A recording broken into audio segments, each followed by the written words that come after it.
delivering smiles all around the professional careers. Reach us to reach them.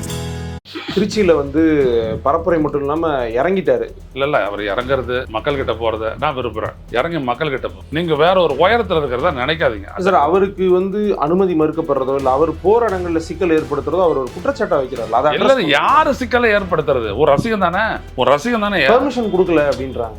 நான் முதல்ல கேட்ட கேள்வி சொல்லுங்க, இவருக்கு யார் சிக்கல்? மக்களா, ரசிகனா, போலீஸா?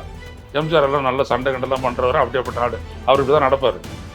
எம்ஜிஆர் கூட எல்லாரும் இருப்பாங்க. யாரையும் தூக்கி போடு, பவுன்சரு, பம்பரு, குண்டுமணி தான் கூட இருப்பார். அவருடைய வழியை தானே திரு விஜய் அவர்களும் ஃபாலோ பண்ணுறாரு. எங்கே ஃபாலோ பண்ணுறாரு? இவர் மேலே ஏறி பஸ்ஸில் உட்காந்துருக்காரு. அவர் ஸ்டூலில் ஏறி நின்று பேசணும். எம்ஜிஆர், கார்த்தி. திரு ஆர் ராசா அவர்கள் பேசினதா ஒரு வீடியோ வந்து திடீர்னு சோஷியல் மீடியாவில் சர்ஃபேஸ் ஆகுது. அது யார் வெளியிட்டது? திரு மாரிதாஸ் அவர்கள் போட்டிருந்தாங்க. அதுக்கப்புறம் நிறைய பேர் அதை அவ்வளோதான் முடிஞ்சு போச்சு. அது மாரிதாசனுடைய ஒரு பிரத்யேக கண்டுபிடிப்பு. அவருக்கு ஜாமீன் எடுக்க திமுக நான் ஒரே ஒரு இடத்துல உடைக்கிறேன், என்னை வந்து கண்டுக்கல அப்படின்றதான அந்த செய்தி. என்னை சிறையில் வந்து பார்க்கலன்ட்டு ஜாமீனில் வரணும் அப்படின்னு சொல்லி முயற்சி பண்ணும்போது ராசா இந்த கேஸை உடைச்சிட்டு நான் வெளில வரேன்றாரு. ஆகாயம் நேயர்களுக்கு வணக்கம். மூத்த பத்திரிகையாளர் திரு ஐயநாதன் அவர்கள் நம்ம கூட இருக்காங்க. வணக்கம் சார். வணக்கம். திரு விஜய் அவர்கள் மேல் ரொம்ப நாளாக இருந்த குற்றச்சாட்டு என்ன அப்படின்னா, நேரடியாக களத்துக்கு வர மாட்டேங்கிறாரு, பேச மாட்டேங்கிறாரு. அவங்க தரப்பில் சொன்னது எங்களுக்கு சில அழுத்தங்கள் கொடுக்குறாங்க அப்படின்ட்டு. திருச்சியில் வந்து பரப்புரை மட்டும் இல்லாமல் இறங்கிட்டாரு, களத்திலேயே நேரடியாக இறங்கிட்டாரு. எப்படி பார்க்குறீங்க? இல்லை, அவர் இறங்குறது மக்கள்கிட்ட போகிறத நான் விரும்புகிறேன். ஏன்னா அல்டிமேட்லி நீங்கள் இந்த இடத்துக்கு தான் வாங்கன்னு நான் எப்போவோ சொல்லிவிட்டேன். இறங்கி மக்கள்கிட்ட போ, மக்களிடையே பேசு. இதான் அண்ணா சொன்னது அப்படின்னு சொல்கிறது. அவங்க நடத்த அரசியல் பயிரில் இறங்குற நான் சொன்னேன். அது விஜய் அவருடைய தொண்டர்களுக்கு சொன்னார். இவர் கடைப்பிடியில் ஏறி பஸ் மேலே நின்னார். நான் என்ன சொல்ல வரேன், நீ மக்கள்கிட்ட போ, பேசு. முதல்ல நீ போகிற இடத்துல பார்த்தீங்கன்னா வெறும் ரசிகர் மட்டும் வரான், அது உனக்கு தோல்வி. ரசிகர் மட்டுமே போதும் அப்படின்னோம்னா அது வெற்றி. ரசிகர் மட்டும் பத்தாது வெற்றிக்கு. மக்கள்கிட்ட வந்தாகணும். மக்கள்கிட்ட நீங்கள் வரும்போது தான் உங்களுக்கு தெரியும், நல்லது கெட்டது தெரியும். இல்லாட்டி யுவர் நே கக்கூன், ஒரு சின்ன இடத்துல நீ ஒன்றும் பாக்ஸ் மாதிரி அப்படி பூட்டிக்கிட்டு உள்ளே இருக்கிறது. கூட்டுக்குள்ளே இருக்கிற வரைக்கும் நீ வண்ணத்து பூச்சி கிடையாது, நீ புழு தான். பறந்து வெளியில் வந்தால் தான் யுவர் பட்டர்ஃப்ளை. அப்போ நீ ஒரு அரசியல்வாதி வெளில வரணும். ஓரளவுக்கு நீங்கள் இறங்கி வந்திருக்கியா, ஓகே போ, நடந்து. உனக்கு அச்சுறுத்தல்லாம் ஒன்றுமே கிடையாது. நீ தான் மக்களுக்கு அச்சுறுத்தல். நீ வந்த 41 பேர் செத்து போனா, நீ மாநாடு கூட்டினா விக்கிரவாண்டியில் 6 பேர் செத்து போனா, நீ மாநாடு கூட்டினா மதுரையில் 3 பேர் செத்து போனா, நீ சேலத்தில் வந்து பேசுன ஒருத்தன் மயங்கி விழுந்து செத்து போனா, நீ வந்துட்டு தஞ்சாவூரில் வந்து பேசுன வண்டியில் மோதி ஒருத்தன் செத்து போனா. ஆக நீ எந்த மக்களையும் தொடர்பு கொள்ளாமையே 52 பேருக்கு நீ சொர்க்கவாசலடி திறந்து விட்டுட்ட. பெருமாள் கூட அவ்வளோ சாதனை எல்லாம் பண்ணதில்லை, அந்த மாதிரி நீ பண்ணி விட்ட. அதனால் நீங்கள் மக்கள்கிட்ட போங்க. நீங்கள் வேற ஒரு உயரத்தில் இருக்கிறதா நினைக்காதீங்க சார். அவருக்கு வந்து அனுமதி மறுக்கப்படுறதோ இல்லை அவர் போகிற இடங்களில் சிக்கல் ஏற்படுத்துறதோ அவர் ஒரு குற்றச்சாட்டை வைக்கிறார். அதான் யார் சிக்கலை ஏற்படுத்துறது? ஒரு ரசிகன் தானே, ஒரு ரசிகன் தானே பெர்மிஷன் கொடுக்கல அப்படின்றாங்க. நான் முதல்ல கேட்ட கேள்வி சொல்லுங்க, இவருக்கு யார் சிக்கல்? மக்களா, ரசிகனா, போலீஸா? அவங்க வந்து அதிகாரத்தை தான் சொல்கிறாங்க. அவங்க சொல்கிறாங்க, நம்மளுக்கு தெரியுது யார் யார். 8000 போலீஸ் உங்களுக்கு பாதுகாப்பு கொடுத்தானே விக்கிரவாண்டி மாநாட்டுக்கு. அந்த 8000 போலீஸில் நான் விக்கிரவாண்டி மாநாட்டில் 150 பேர் செத்து போயிடுவாங்க தெரியுமா? நான் ஒருத்தர் 2 பேர். நான் கார்த்திகிட்ட சொல்கிறது, நீங்கள் ஒரு 10வது ஆளாக இருப்பீங்க. என்னை இதை சொன்னவர் இவருக்கு அட்வைஸராக இருந்த ஜான் ஆரோக்கியசாமி. ஏன் அது 6:40 முடிச்சார் அந்த மீட்டிங்கை விஜய், அந்த மாநாட்டை சொல்லிட்டாங்க. காவல் அவர் தள்ளிக்கிட்டே வரானுங்க, எதுவும் நடந்துடலாம். விஜய் கிட்ட பேசிட்டு முடிக்க சொல்லுங்க, இல்லாட்டி விஜயை கூட காப்பாற்றி பத்திரமா எடுத்துகிட்டு போயிட்டு நாங்கள் அந்த கேரவானில் உட்கார வைக்க முடியாது. Okay, then it is up to you அப்படின்ட்டார் அவர் காவல் அதிகாரி. புரியுதுங்களா? அவர் தான் காரணம் சொல்லிட்டு சரியா, அவர் ஏன்னா ஒரு நன்றி சொல்லியிருக்கலாமேன்னு அவர் தான் வேணான்னாரு. இது சொன்னது ஜான் தான். புரியுதுங்களா? அப்போ யார் உங்களை காப்பாற்றினது? போலீஸு. நீ யாரை குற்றம் சாட்டுற? போலீஸு. சரியாது? போலீஸ் இல்லைன்னா முதல்ல உன் பேருந்து நகருமா? அவ்வளோ கூட்டத்தில் எடுத்துகிட்டு போயிட்டு அங்கே போகாத, க்ரௌடு பஸ்ட் ஆகும் அப்படின்னு சொல்கிறான். நீங்கள் ஏற்றுக்கல. ஏன்னா உங்ககிட்ட வந்துட்டு ஆது அர்ஜுனா அப்படின்னு ஆகச்சிறந்த உலகின் தலை சிறந்த அறிவாளி உங்கள் பக்கத்தில் வச்சுருக்கிறீங்க. அதனால் அவர் என்ன சொல்கிறார், அங்கே எடுத்துகிட்டு போய் விடு, அதுதான் ஸ்பாட்டு. உடனே அதுக்கும் வழிகாட்டினது யார்? போலீஸு. அப்போ குற்றவாளி யார்? சதிகாரம் யார்? ரெண்டும் பக்கத்தில் தான் இருக்கான். ஓமையான இருந்த விஜய் குற்றவாளி, அந்த இடத்துல தான் அது நடக்கணும் அப்படின்னு சொன்ன வந்துட்டு சதிகாரன். நீங்கள் அப்படியே தூக்கி பிளேட்டை திருப்பி நீங்கள் சொல்கிறீங்க இந்தாண்டா அந்தாண்டு. அப்புறம் அவங்கள கூப்பிட்டு அந்த மாதிரி 3 தடவை 21 மணி நேரம் விசாரித்தான். சிபிஐ ஒன்றும் தெரியாத விசாரிச்சானே சிபிஐ? ஆதாரம்லாம் அவங்ககிட்ட எல்லாத்தையும் விசாரிச்சானே? இல்லை இவ்வளோ பத்திரிகையாளர்கள் ரிப்போர்ட் பண்ணோமே, நாங்கள்லாம் ஆதாரமே இல்லாத பண்ணோமா? இல்லை சார், அது நடந்தது சம்பவங்கள் எல்லாம் ஓகே. பட் இப்போ ரெக்கவர் ஆகி களத்துக்கு வந்துட்டாங்கல்ல, செயல்பாடுகள் வந்து செயல்பாட்டுக்கு வந்து என்ன சொல்கிறீங்க நீங்கள்? பெரம்பூரில் நீங்கள் பேசுனீங்க, எல்லாம் கிட்ட வந்துட்டாங்க. யாரால கிட்ட வந்தாங்க? பேரிகேடு போடுறான்ல, போலீஸ்காரன் தடுக்கிறான்ல, எகிரி குச்சிட்டு ஓடினது பார்த்தீங்கல்ல. பொட்ட பிள்ளை எகிரி குச்சி ஓடுது, ஏதோ ஹார்டில்ஸில் ஓடுற மாதிரி எகிரிக்கிட்டு. நான் குறையெல்லாம் நான் சொல்லலை. அவங்களால உனக்கு எங்கே அச்சுறுத்தல்னு நான் கேட்குறேன் கேள்வி. உன் ரசிகன் தான் உன்னை வந்துட்டு சுற்றி வரான், அவனால உனக்கு எது அச்சுறுத்தல்? அச்சுறுத்தல் நீ எதை அச்சுறுத்தல்ன்ற? அவங்க பெர்மிஷன் கேட்குற இடத்துல கரெக்டாக வந்து ஒரு ரோடு அவர் கேட்குற இடத்துல இவங்க கேட்டாங்களே, கரூர் போகிறதுக்கு என்ன கேட்டாங்க பர்மிஷனு? 1 கிலோமீட்டர் எதுவுமே இருக்கக்கூடாது கேட்டாங்களா இல்லையா? இதுவா பர்மிஷன் கேட்குறது? அப்படியேப்பட்ட பர்மிஷன் வந்துட்டு ஜார்ஜ் புஷ்ஷுக்கோ இல்லை ட்ரம்ப்புக்கே தரமாட்டாங்கய்யா. ட்ரம்ப்புக்கு அதிகபட்சம் மோடி என்ன பண்ணார்? வேட்டி கட்டினார், அவ்வளோதான். ஓரமா புரியுதா? அதெல்லாம் தப்பு. ஒரு அரசியல் தலைவன் அப்படின்னம்னா உன்னுடைய பாதுகாப்பே மக்கள் கையில் தான் இருக்குது. என்ன எம்ஜிஆரை விடவா? எம்ஜிஆர் பின்னாடி வச்சுருப்பாரு சொல்லி வச்சுட்டு, அவர் வேறு கொஞ்சம் அந்த சீத்துரு மாதிரி ஒன்று போட்டு ஜிப்பா போட்டு நடப்பாரா? சொல்லியிருக்காங்க பின்னாடி, நான் பார்த்ததில்லை. அவர் இப்படி தான் நடப்பார் தெரியுங்களா? எம்ஜிஆர் இப்படி சைடில் கீழே எவனா வந்தோன்னா ஒரு இது எல்போ ஒரு அடி அடிச்சானா அப்படின்னா அப்படின்றோம். அந்த அளவுக்கு எம்ஜிஆர் எல்லாம் நல்ல சண்டை கண்டெல்லாம் பண்ணுறவர், அப்படியேப்பட்ட ஆடு. அவர் இப்படி தான் நடப்பார் எம்ஜிஆர். கூட எல்லோரும் இருப்பாங்க, யாரையும் தூக்கி போடு, பவுன்சரு பம்பரு குண்டுமணி தான் கூட இருப்பார். அப்படிலாம் எதையும் செய்ய மாட்டார் எம்ஜிஆர். சென்சிட்டிவான மனுஷன் எம்ஜிஆர், ரொம்ப சென்சிட்டிவான மனுஷன் எம்ஜிஆர். எதை செய்யணும் எதை செய்யக்கூடாதுன்றதுல கருத்தறிஞ்சு செய்கிறவர் அவர். ஆமாம், நிஜமாக சொல்ல வரேன். அவங்க எல்லாருமே அப்படிதான். அவருடைய அந்த வழியை தானே திரு விஜய் அவர்களும் ஃபாலோ பண்ணுறாரு. எங்க ஃபாலோ பண்ணுறாரு? இவர் மேலே ஏறி பஸ்ஸில் உட்காந்துருக்காரு. அவர் ஸ்டூலில் ஏறி நின்று பேசணும் எம்ஜிஆர். கார்த்தி, உங்களுக்கு தெரியாது, எனக்கு தெரியும். அப்போ எம்ஜிஆர் கட்சி ஆரம்பிக்கும் போதெல்லாம் எனக்கு 16-17 வயசு. ஆனால் நான் ஃபுல்லாக பார்த்துருக்குறேன். நான் பழைய காங்கிரஸ் காமராஜருடைய அருந்தொண்டேன். நான் சின்ன பையன் நான் இருந்திருக்கேன், அப்போல்லாம் பார்த்துருக்குறேன். எம்ஜிஆருடைய அரசியல்னா ரொம்ப நேர்த்தியானதுங்க, நிஜமாக சொல்ல வரேன். அதனால தான் இன்றைக்கி அந்த கட்சி நின்றுட்டு இருக்குது. சாவுதுன்னா அது ஜெயலலிதா, எடப்பாடி பழனிசாமி, அதில் ஏகப்பட்ட கான்ட்ரிபியூட்டர்ஸ் இருக்கிறாங்க. அது நிற்குதுன்னா காரணம் எம்ஜிஆர். அப்போ நீங்கள் என்ன பண்ணணும்? நீங்கள் எந்த இடத்துல உங்களுக்கு யாருங்க அச்சுறுத்தல்? நான் முதல்ல நீங்கள் தான் அச்சுறுத்தல். பஸ் எடுத்தாந்து சொருவுனீங்க, 41 பேருக்கு மாநாடு காத்தால் எதுக்கு கூட்ட வச்சுட்டு காத்தாலே வர ஆரம்பிச்சிட்டான். அங்கே வந்தானா இல்லையா விக்கிரவாண்டியில்? மத்தியானம் ஒரு முக்கிய பேச்சாளர் பின்னாடி எல்லாம் திட்டினானே, அவனெல்லாம் வந்துட்டு பார்த்தீங்கன்னா மத்தியானமே பொண்டாட்டி பிள்ளையெல்லாம் கூப்பிட்டுக்கிட்டு மாநாட்டை விட்டு நான் வெளில வந்துட்டேன். ஐயா அங்கே என்ன நடக்குன்னு தெரிலையா, இவன் வெளில விட்டான். புரியுதுங்களா? அப்போது 8000 போலீஸு கிட்டத்தட்ட 3-4 லட்சம் பேரை ஒரு மைதானத்துக்குள்ள வச்சு பத்திரமா ஹேண்டில் பண்ணான். 10,000 சேரை உடைச்சிட்டாங்க, தூள் தூளாக போச்சு. அப்போது இந்த போலீஸை நீங்கள் என்ன சொல்கிறீங்க? பழியை தூக்கி உன் மேலே போட்டாங்கன்னு நீங்கள் சொல்கிறீங்க. சீஃப் மினிஸ்டர்கிட்ட சொன்னான்னா போலீஸ்கிட்ட சொன்னான்னு ரெண்டும் ஒன்று தான். ஆனால் இந்த போலீஸ்லன்னா நீங்கள் உள்ளே வந்திருக்க முடியுமா? உன் பவுன்சரு பம்பர்லாம் வேறு இது உண்டிகளை வச்சு குறிப்பார்த்து ஒரு 200 மீட்டர் இதை அடிச்சானா மண்டை கிழிஞ்சிடும், தெரியுமில்ல? யாரும் அப்படி கிடையாது தமிழ்நாட்டில். விஜய் பேசிட்டு போகிறாரு, கவுண்டர் பண்ணக்கூடிய இது ஒரு அறிவார்ந்த அரசியல் தளம்ன்றது தானே எல்லாருக்கும் தெரிஞ்சது. இல்லாட்டி விஜய்க்கு இந்த இடம் கிடச்சிருக்குமா? இல்லையா? நம்ம பார்க்குறோம் பத்திரிகையாளர்கள் இவர் பத்திரிகையாளர்களை சந்திச்சாருன்னா இந்த பிரச்சனை இல்லை. இந்த பத்திரிகையாளர்கள் கொண்டு போயிட்டு இருப்பாங்க, இவருடைய முக்கால் வேலையை நம்ம செஞ்சுட்டு இருப்போம் எல்லாரும். விஜய் எப்படி சொல்கிறீங்களா? அப்போ அதுக்கு என்ன ஆச்சு? கொஞ்ச நாள் இது ரெடி ஆகிடுவார்ல விஜய். ரெடி ஆகிட்டு பேச ஆரம்பித்தார். என்னெல்லாம் பேச ஆரம்பிச்சு நேரம் நல்லா போயிருக்கோம். இவர் அதெல்லாம் செய்யறதில்ல.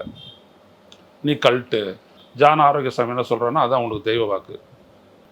இதெல்லாம் மக்கள் பார்த்துட்டு தானே இருக்கிறாங்க. இன்றைக்கி நீங்கள் பார்த்து பேப்பரில் எப்படின்னு தேடுற, உன் பக்கத்தில் ட்ரோன் வந்துட்டு இப்படி நிற்கிது, பார்த்தீங்களா? நீங்கள் ஒரு பூச்சிக்கிட்டு அதில் என்னென்ன போட்டிருக்கிறான்றதுலாம். அப்புறம் ட்ரோன் வெளில வந்துட்டோடனே முடிக்கிற இந்த இடத்துல கையை உயர்த்தவும், இந்த இடத்தில் முட்டி உயர்த்தி கத்தவும், இந்த இடத்துல கண்ணீர் வருகிறது துடைக்கவும், அதெல்லாம் ட்ரோன் பார்க்குது. அது ஊன் ட்ரோனா, டிஎம்கே ட்ரோனா, அது ஏடிஎம்கே ட்ரோனா, ஏதாவது தெரியுமா உனக்கு? நீ பாட்டுக்கு இந்த வேலையை செஞ்சிட்ருக்கிற. ஏன்னா நீங்கள் நிறைய ட்ரோனை பறக்க விட்டு கரூர் சம்பவத்தை நடத்துனீங்க. நாட் அக்யூசிங், உங்ககிட்ட தவறு இருக்குது.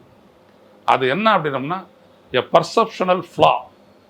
உனத்தை புரிஞ்சுக்கிறதுல தான் ஒரு மனுஷனுடைய புத்திசாலித்தனமே இருக்குது. எந்த பாயிண்ட்ல சொல்கிறீங்க? யாரும் கூட வந்தவன் வந்து சேர்றதெல்லாம் ரசிகன், நெருக்கி தள்ளுறதெல்லாம் ரசிகன்.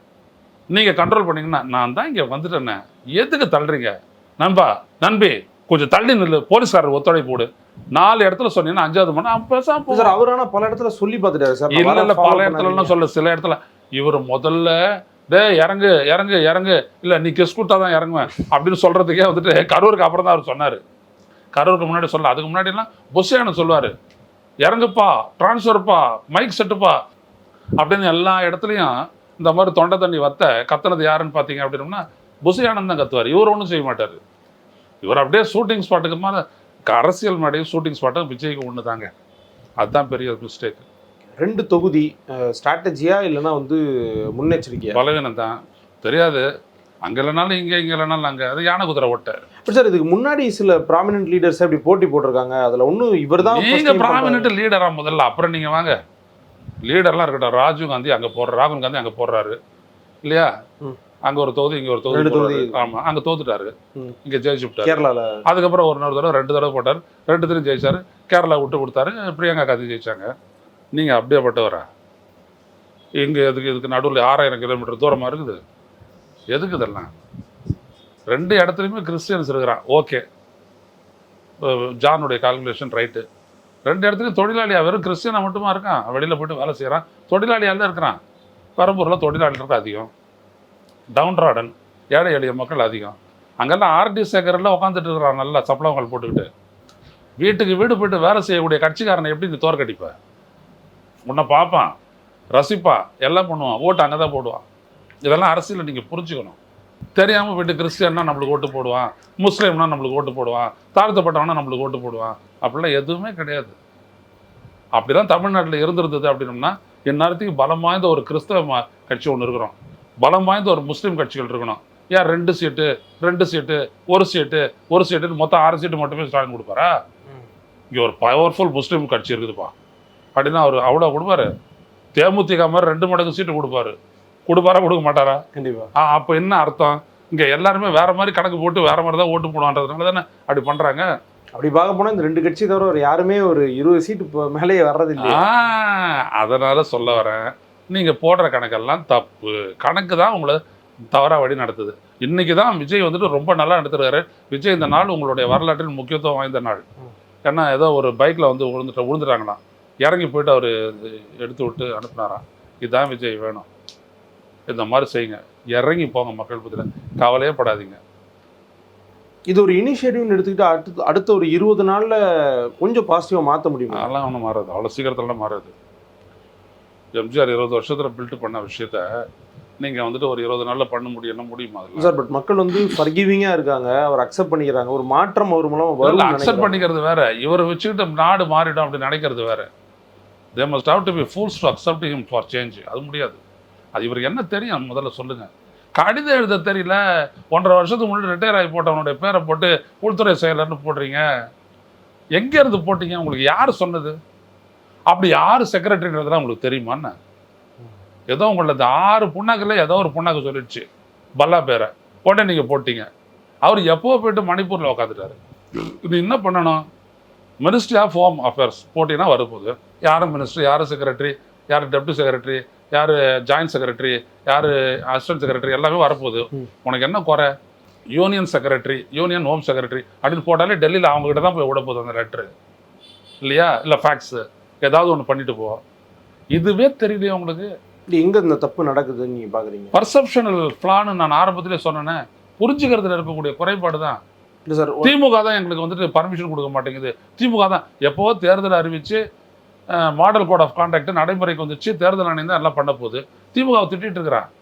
அப்புறம் மா சுப்பிரமணியம் வந்துட்டு அதான் ஸ்வேதான்னு ஒரு ஆப்பை கொடுத்துருக்குறாங்களா, அந்த ஆப்பில் போய்ட்டு 48 மணி நேரத்துக்கு முன்னாடி நீ பர்மிஷன் கேட்டால் உனக்கு ஆட்டோமேட்டிக்காக வரும், நீ எந்த மனிதர்களையும் சந்திக்க வேணாம் அப்படின்னு சொன்னவொடனே தான் இவர் போகிறாரு அங்கே தேர்தல் ஆணையத்துக்கு. இல்லாட்டி இன்னமும் திமுக பற்றி வசப்படுறது. இல்லை சார், இந்த நேம் இஷ்யூ எடுத்துக்கோங்களேன். ஒன்று ஒரு ஒரு தப்பு நடந்திருக்கணும், இல்லை தவறாக கைட் பண்ணியிருக்கணும். 2த்துல எதுக்கு வாய்ப்பு இருக்குது? 2மே தான். விவரம் தெரியாதவன் கூட இருக்கிறான். இன்டென்ஷனலாக தப்பாக கைட் பண்ணுறாங்களா கேட்குறேன். இல்லை இன்டென்ஷனலாக இல்லை, தெரியாது, புண்ணாக்குன்ட்டேன்ல நான். அப்புறம் என்ன மறுபடியும் இன்டென்ஷனலாக இல்லையா அப்படின்னம்னா அதெல்லாம் அவ்வளோதான். இவங்களுக்கெல்லாம் எதுவுமே அரசியல் தெரியாதுங்க. ஃப்ரம் ஜான் என்கிட்ட, அதாவது இதை ரகசியமாக பேசுகிறதெல்லாம் கிடையாது. நான் விஜய்க்காக பேசுகிறத வச்சு அவங்க கூப்பிட்டுக்கிட்டாங்க. புரியுதுங்களா? அப்போ ஜான் என்கிட்ட பேசுறது, சார் அவர் சொல்கிறாரு என்கிட்ட, தமிழ்நாட்டு அரசியலில் தீர்மான சக்தியே டிசிஎம் தான் அப்படின்னாரு. தலித் கிறிஸ்டியன் முஸ்லீம் இவங்களை இழுத்துறாங்க திமுக காரி அப்படின்னாரு. நான் அப்போவே கேட்டேன், அப்போ இந்த பேக்வேர்ட் கம்யூனிட்டிஸ்லாம் என்ன அப்படின்னு. அதெல்லாம் ஒன்றும் இது கிடையாது சார், இவங்க மூணு பேர் எப்படி வருவாங்கன்னு கேட்டேன். அவரால் பதில் சொல்லலாம் முடியல. இவங்க என்ன பண்ணுறாங்க, இவங்க ஒரு கட்சி, இவங்க ஒரு பலம் வாய்ந்த சக்தி, திரும்ப உடனே வந்துடுவார். திரும்ப அப்படியேப்பட்ட ஆளா 35 ஆண்டுகார அரசியல் அவர் அப்படி பண்ணுவாரா? கிறிஸ்டியனும் முஸ்லீமும் ஒன்றும் தெரியாதவனா, அகில இந்திய அளவில் இந்த நாடு எப்படி இருக்குதுன்றதை பார்த்துட்டு ஓட்டு போடுறவங்க அவங்க எப்படி ஏற்றுக்குவாங்க? அனலைஸ் பண்ண மாட்டாங்களா? விஜயால் என்ன பண்ண முடியும், இவர் யார், யோசிக்க மாட்டாங்களா? எதுவும் இல்லாத இப்படி சொல்லிவிட்டு கடைசியில் வந்துட்டு நீ போய்ட்டு அங்கே ஒரு குல்லா உண்டதை போட்டுக்கிட்டு நீ போய்ட்டு அங்கே கஞ்சியை குடிச்சிட்டு குரானை தலைக்கீழே பிடிச்சின்னா எப்படி ஓட்டு போடுவான்? அவனெல்லாம் தெரியாது இவர் யார் என்னன்ட்டு. இதெல்லாமல் பார்த்து மயங்க போகிறான். திமுக எத்தனை ஆண்டு கால கட்சி? 51 + 26 எவ்வளோ ஆச்சு? 77 வருஷத்து கட்சி அது. அவ்வளோ காலமாக அவன் வந்துட்டு அந்தாண்ட அல்லாவை பற்றி பாடுவார், இந்தாண்ட அண்ணாவை பற்றி பாடுவார். யார்? ஒரு பாடகர் ஒருத்தர் இருந்தார்ல, நாகூர் அனிஃபா. அல்லாவை பாடுவார், இல்லாட்டி அண்ணாவை பற்றி பாடுவார், இல்லாட்டி டிஎம்கே பற்றி பாடுவார். இப்படியெல்லாம் ஒருத்தரை வச்சு கட்சி வளர்த்தவன் அவ்வளோ சீக்கிரம் வந்துட்டு வேணாம் அப்படி சொல்லிட்டு தாண்ட வந்துடுவாங்களா என்ன? என்னங்க அது தமாஷா இருக்குது. பட் அவங்களுடைய கால்குலேஷன் வந்து எங்கேயோ ஒரு இடத்துல கரெக்டாக இருக்கணும்னு சொல்லி அதிமுக காரங்க வர்றாங்க. திமுக ஓகே வரல, எங்க வருது? அதிமுகவினுடைய முன்னாள் உறுப்பினர்கள், சட்டமன்ற உறுப்பினர்கள் வரைக்கும் வர்றதை பார்க்க முடியுது. பொறுப்பாளர்கள் வர்றாங்க. ஒரு ஓட்டு அதனால என்ன இருக்குது? அதிமுக காரங்க அவங்ககிட்ட போகிறதோ, ஓ பன்னீர்செல்வம் திமுக வந்துடுறதோ, அதை அப்படியே மாற்றுறது. அவங்களுடைய தொகுதியில் என்ன செஞ்சுருக்காங்க, அந்த ரீஜனில் அவங்க எவ்வளோ இன்ஃப்ளூயன்ஸாக தான் ரொம்ப முக்கியம். இப்போ செங்கோட்டையனா ஓகே, திருச்செங்கோடு, இது கோபிச்செட்டிப்பாளையம் ரைட்டு. இப்போ விஜய் ஓட்டு, அவருடைய ஓட்டு, இது ரெண்டும் சேர்ந்து அண்ணா திமுக ஓட்டை தாண்டலாம். திமுக ஓட்டை தாண்டுமா? புரியுதுங்களா கணக்கு? ஆல்ரெடி ஜெயிச்சவர்ல சார், ஜெயிச்சாருங்க. இப்போ பாதியாக போயிடுதில்ல, அண்ணா திமுக நிற்குது இல்லைங்க. ஓகே ஓகே, அந்த கட்சிக்கார ஓட்டு அப்படி போயிடுதில்ல. அப்புறம் இவரதுடைய ஓட்டு இவருக்காக இருக்கும், ப்ளஸ் விஜயோட ஓட்டு, இது ரெண்டும் சேரணும். இது ரெண்டும் சேர்ந்து அண்ணா திமுக கிராஸ் பண்ணிடலாம். திமுக ஓட்டை கிராஸ் பண்ணுமே, அது அன்அஃபெக்டடாக இருக்குது. அப்போ இப்படி தான் அரசியல். இப்படியெல்லாம் விஜய்க்கு வந்துட்டு அப்படியே பரட்டிடுவார் அப்படி தெரிஞ்சதுன்னா எல்லாரும் வந்து அந்த பனையூர் பங்களா முன்னாடி பத்திரிகையாளர்கள் இருந்திருக்க மாட்டான், கட்சிக்காரன் நின்று இருப்பான் அவருடைய அப்பாயின்மெண்ட்டை எதிர்நோக்கி. எல்லாருக்கும் தெரியும் கிரவுண்டில் ஒரு ஒன்றும் கிடையாது. அவருடைய ரசிகன் வர்றான், அவருடைய ரசிகன் வந்துட்டு கேட்குறான், விசில் அடிக்கிறான், போச்சு, முடிஞ்சு போச்சு, அவ்வளோதான் விஜயனுடைய அரசியல். இந்த அரசியல் விஜய் பேசி அது வந்துட்டு மக்கள் மத்தியில் ஒரு இம்பேக்டை ஏற்படுத்துகிற, தாக்கத்தை ஏற்படுத்துகிற. அப்புறம் எப்படி எம்ஜிஆர் அப்படி பேசுகிறார்? நீங்கள் அவரோட ஸ்பீச் எடுத்து பாருங்கள். 80 மக்களவையில் தோத்துட்டு டிஸ்மிஸ் ஆகிடுச்சு அவருடைய கவர்மெண்ட்டு. அப்போ தொலைக்காட்சியில் எல்லாருக்கும் ஒரு 20 நிமிஷம் டைம் கொடுப்பாங்க, 20 நிமிஷமோ 5 நிமிஷம் கொடுப்பாங்க. எம்ஜிஆர் பேசுகிறார், என்ன தவறு செஞ்சேன், என் ஆட்சி ஏன் டிஸ்மிஸ் செய்யப்பட்டது அப்படின்னாரு. மேட்ரு முடிஞ்சு போச்சு. நானெல்லாம் அது வரைக்கும் ரெட்டையலைக்கு போட்டதில்லை. 80 நான் ரெட்டையலைக்கு போட்டிருக்கேன், அதுக்கப்புறமும் போடல, இது வரைக்கும் போடல. அப்போ என்ன அது? அதான் அப்போ எப்படியாப்பட்ட ஆள் அவர் ஒன்றும் பெரிய விவரதாரிலாம் ஒன்றும் கிடையாது. ஆனால் 40 பேரை வச்சுருந்தார் சுற்றினோம். அதில் ஜான் கிடையாது, அருள்ராஜ் கிடையாது, எந்த புண்ணாக்கும் கிடையாது. அங்கே பார்த்தீங்கன்னா நெடுஞ்செடியன் இருக்கிறாரு, ராசாராம் இருக்கிறாரு, அண்ணன் காளிமுத்து இருக்கிறாரு. எல்லாமே பெரிய ஆட்கள். இந்திய எதிர்ப்பு போராட்டமாக திமுகவில் 4 பேர் இருக்காங்க, அண்ணா திமுக 4 பேர் இருப்பான். இப்படி தான் எஸ்டி சோமசுந்தரம் எவ்வளோ பெரிய ஆள், அண்ணா காலத்தில் எம்பி ஆனவர். அவரெல்லாம் எம்ஜிஆர் கூட நிற்கிறாரு. அப்போ அவங்க எவ்வளோ அரசியலை கற்றுருப்பாங்க. எம்ஜிஆர் அண்ணன்னு கூப்பிட்றவனே ஒரு 10 பேர் இருந்தான் அண்ணா திமுகவில். அப்படின்னா பார்த்துங்க, எம்ஜிஆர் பல நேரம் நம்ம சரியாக போகிறோமா, நம்ம சொல்கிறது சரியாக தப்பா, இப்படிலாம் கேட்டிருக்கிறாரு எம்ஜிஆர். சாதாரணமாக கணக்கு போட்டுறக்கூடாது இவங்கெல்லாம் ஒரு பெரிய ஒரு அரசியலோடு வந்துருக்குறாங்க. விஜய்க்கு பின்னணியும் கிடையாது, முன்னணியும் கிடையாது, சைடணியும் கிடையாது, ஒன்றுமே கிடையாது. சும்மா யாரோ சொல்கிறாங்கன்னு சொல்லிட்டு அவர் வந்துட்டு ஒரு அரசியலை பண்ண போயிட்டு எல்லாத்தையும் தோற்றாரு. நான் கரெக்ட் பண்ண போனேன், 2 பேரை சேர்த்தாரு, எனக்கு தெரிஞ்சு போச்சு இது உருப்படாதுன்னு. அதனால தான் போன ஆண்டு 25வது ஆண்டு ஜனவரி 30ஆம் தேதி நான் வெளியில் வந்துட்டேன்.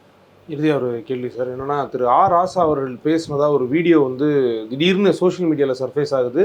அதில் ஒரு அதிருப்தி தெரிவிக்கிறதாகவும், இல்லைனா வந்து தனக்கு சாதகமான சூழல் உருவாக்குறதாகவும் அவர் பேசுகிறாரு. சிலர் ஏ அப்படின்றாங்க, சிலர் பழைய ஆடியோ அப்படிங்கிறாங்க. நீங்கள் அதை கேட்டிங்களா? பார்த்தேன். அதை யார் வெளியிட்டது? திரு மாரிதாஸ் அவர்கள் போட்டிருந்தாங்க. அதுக்கப்புறம் நிறைய பேர் அதை அவ்வளோதான் முடிஞ்சு போச்சு. அது மாரிதாசனுடைய ஒரு பிரத்யேக கண்டுபிடிப்பு. இவங்க அப்புறம் இன்னொருத்தர் இருக்கிறாரு, இன்னொரு 4-5 பேர் இருக்கிறாங்க. இவங்கெல்லாம் யார் அப்படின்னோம்னா, திடீர்னு ஒரு குண்டை வீசிட்டு போவாங்க இவங்கெல்லாம். இல்லை அவர் என்ன சந்தடி சொல்றாரு, சாக்கில் கந்தப்பொடி வீசுறதுன்றது ஒரு பழமொழி விட்டு தமிழில் கேள்விப்பட்டிருப்பீங்க.